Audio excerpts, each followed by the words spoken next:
আজকে বানাবো সম্পূর্ণ নিরামিষ কাঁকরোলপুর। কাঁকরোলপুর বানানোর জন্য আমি 4টে কাঁকরোল নিয়ে একটু ছাড়িয়ে নিয়ে কাঁকরোলগুলো অর্ধেক করে কেটে নিলাম। তারপর কড়াইতে জল দিয়ে কাঁকরোলগুলো সব সেদ্ধ করে নিলাম। তারপর যখন ঠান্ডা হয়ে গেল চামচ দিয়ে কাঁকরোলের ভেতরের বীজগুলো বার করে একটা মিক্সির মধ্যে দিয়ে দিলাম। তাতে 2 চামচ সর্ষে, 2টো কাঁচা লঙ্কা, একটা শুকনো লঙ্কা, সামান্য জল দিয়ে মশলাটা তৈরি করে রেখে দিলাম। যেহেতু নিরামিষ করব তাই কিছুটা পনির আমি ছোট ছোট টুকরো করে কেটে নিলাম।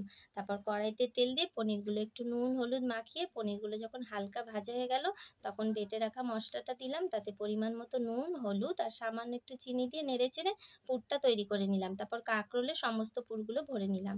তারপর একটা বাটিতে বেসন নিলাম, তাতে পরিমাণ মতো নুন হলুদ আর একটু লঙ্কার গুঁড়ো দিয়ে একটা ব্যাটার তৈরি করে নিলাম।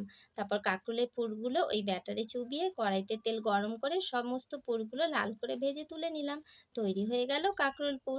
দেখতে যেরকম সুন্দর খেতেও সেরকম টেস্টি। আমার রেসিপি ভালো লাগলে লাইক আর সাবস্ক্রাইব